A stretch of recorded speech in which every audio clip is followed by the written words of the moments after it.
Shamar kabune hordoftoota caaluu firii jalatti kan argamtan hundi keessanuu nagaan bakka jirtanitti isiniif haa ta'u akkam jirtu nagaa keessanii fayyaadha jirtu jajjabaattu baay'ee jiraattan isiniin jedha akkam jiru jireenyi maal fakkaata ho'i kun akkam isinitti jira jira hoo baay'ee ho'aa jira na jabaattu jirtu baga jiraattan isiniin jedha har'a waan tokko mudannoo ajaa'ibaa tokko qabadhee isinii dhufeen jira amma dhumaatitti na caqasaa amma dhumaatitti daawwattan malee keessan bahan Dhageessaniirtu.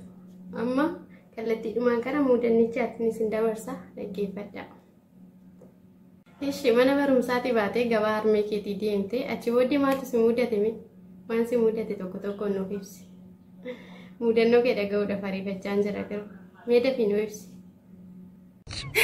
Wayne seenaan koo odeeffamee dhumuu dideeta. Bara 2007 kitaabawwan barachaa ture. Achi gaafa Hey miskiina seenaan kee odeeffamee dhumuu didee mee dhugaa jedhe mee seenicha bannaatiif dhaga'uudhaaf baay'ee ariifadhee jira waan ta'eef itti naafuuf mee sin dhaggeeffadha bareedduu koo seenuma akkamii qabda laata dhaga'uu waan muddameef baay'ee ariifachaan jira amma dhaga'utti mee itti naafuuf.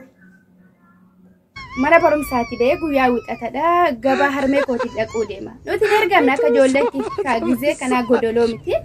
Achi gurbaan tokkollee kilaasii koo ture otumaan gabaa deemu gurbaan kilaasii koo sunillee natti dhufee gabaa dhaquuf deemne. Dhugaa keetii nuti yeroo keenya baay'ee ergamna maatiin keenya iddoo oolee jedhannu oolla malee iddoo fi barbaanne hin oolle.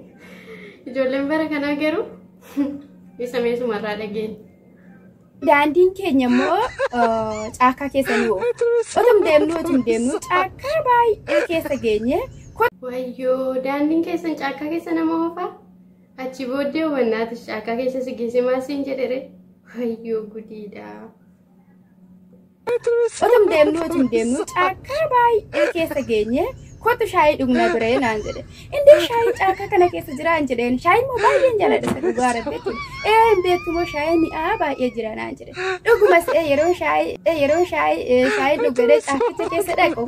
Way maaloodhaa dhugaa seete ishee ergochuuf immoo himu. Maanni ati mee dhuguma jettee ishee ergochuuf gaamma.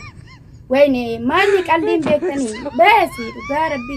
Nuti seenaa maal qabna itti yaaddan. Reefuu dhalana seenaa qabna. Wayne.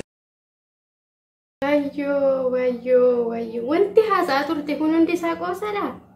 Nan salphadhe.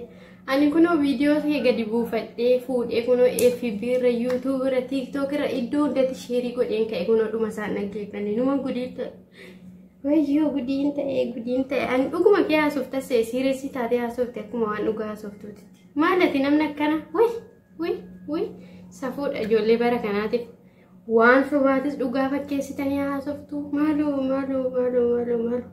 lammaffaa sheeriin godhu viidiyoo nama ammannu agadhuma isaa dhaggeeffadhutti amma mee maaliin godhe ganaan Facebook irra dhaqee kaasa ganaan TikTok irra dhaqee kaasa ganaan YouTube irra dhaqee kaasa way jarraa kee debbaallata dadhabbii ko wayyoo mee jedhi nagaan naa olii giiftii ko atillee yaada gaarii nuu kaastee mudannoon akkasii nama baay'ee mudatee jira ta'uu danda'a.